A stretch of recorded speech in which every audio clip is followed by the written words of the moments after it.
यह विषय काफी रहस्यमय और रोचक है। क्या आपने कभी सोचा है कि भारत के कुछ प्राचीन तहखानों में छिपे खजानों की रक्षा नागनागिन जैसे प्राणियों द्वारा की जाती है?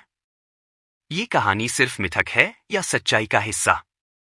आज हम आपको ले चलेंगे एक ऐसे रहस्यमय सफर पर जहां जानेंगे इन तहखानों, खजानों और नागनागिन से जुड़ी रहस्यमयी कहानियां, खासकर रहस्य और इतिहास में रुचि रखने वाले दर्शकों के लिए। भारतीय ग्रंथों और पुराणों में बताया गया है कि नाग देवताओं को खजानों का रक्षक माना गया है।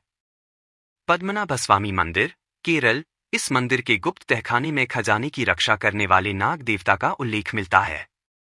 कहा जाता है कि इन तहखानों की रक्षा एक रहस्यमयी शक्ति करती है। राजस्थान के किले, कई किलों के बारे में कहा जाता है कि उनके गुप्त तहखानों की रक्षा सांपों द्वारा की जाती थी।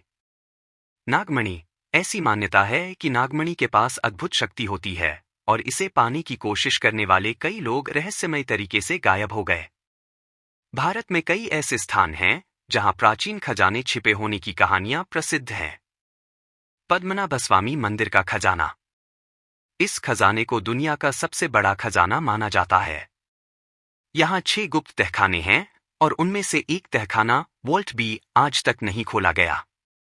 माना जाता है कि यहाँ नागों की शक्ति से खजाने की रक्षा की जाती है। गोलकुंडा किला, हैदराबाद, यहाँ के गुप्त रास्तों और तहखानों में नागनागिन की कहानियां प्रचलित हैं। राजस्थान के भानगढ़ किले का खजाना, यहाँ के खजाने की रक्षा के लिए तांत्रिक शक्ति और नागों का जिक्र मिलता है।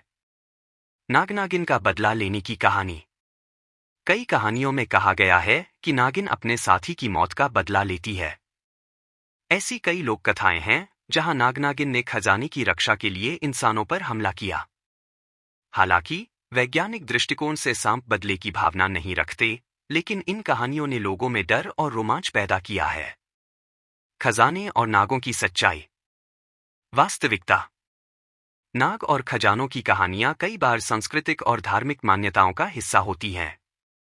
सांपों का खजानों के पास पाए जाने का कारण यह भी हो सकता है कि प्राचीन तहखाने लंबे समय से बंद होने के कारण सांपों का प्राकृतिक आवास बन जाते हैं।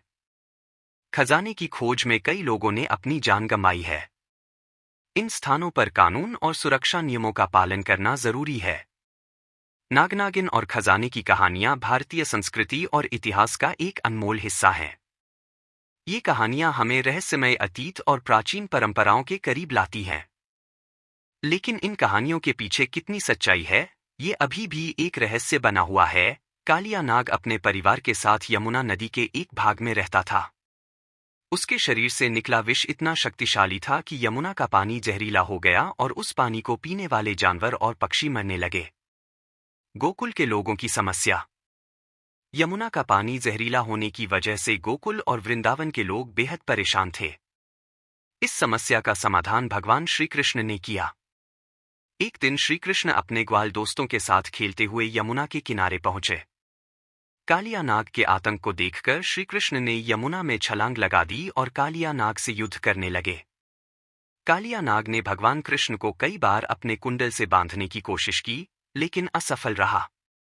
कालिया नाग का पराजय, भगवान श्री कृष्ण ने कालिया नाग को परास्त कर उसके फन पर नृत्य किया। श्री कृष्ण के चरण कमलों की छाप कालिया नाग के फन पर अंकित हो गई। यह देखकर कालिया नाग ने श्री कृष्ण से क्षमा मांगी। श्री कृष्ण ने उसे यमुना छोड़कर अन्यत्र जाकर बसने का आदेश दिया। कालिया नाग का संदेश, धार्मिक दृष्टिकोण, कालिया नाग की कथा से यह शिक्षा मिलती है कि अधर्म और बुराई का नाश भगवान अवश्य करते हैं। प्रकृति का महत्व, इस कथा से यह भी समझ आता है कि प्रकृति और जल स्रोतों को शुद्ध और सुरक्षित रखना कितना जरूरी है। कालिया नाग और यमुना का महत्व, यमुना नदी, कालिया नाग के कारण यमुना नदी प्रदूषित हो गई थी। इस कथा के माध्यम से यमुना नदी को पवित्र बनाने की आवश्यकता पर जोर दिया गया है। कालिया दह, वृंदावन में कालिया दह नामक स्थान है जहां इस कथा से जुड़ी घटनाएं घटी थीं। यह स्थान आज भी श्रद्धालुओं के लिए पूजनीय है। प्रतीकात्मक अर्थ, कालिया नाग अहंकार, विष और बुराई का प्रतीक है।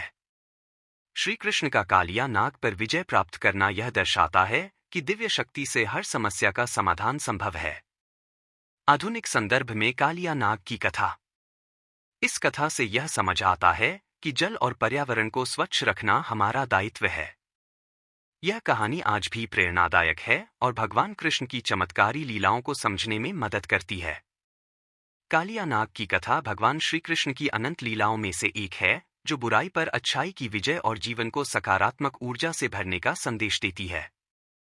इसे अपने चैनल फैक्ट वाणी एक पर विस्तार से प्रस्तुत किया। अगर यह जानकारी पसंद आ रही है तो फैक्ट वाणी एक चैनल को सब्सक्राइब जरूर करें।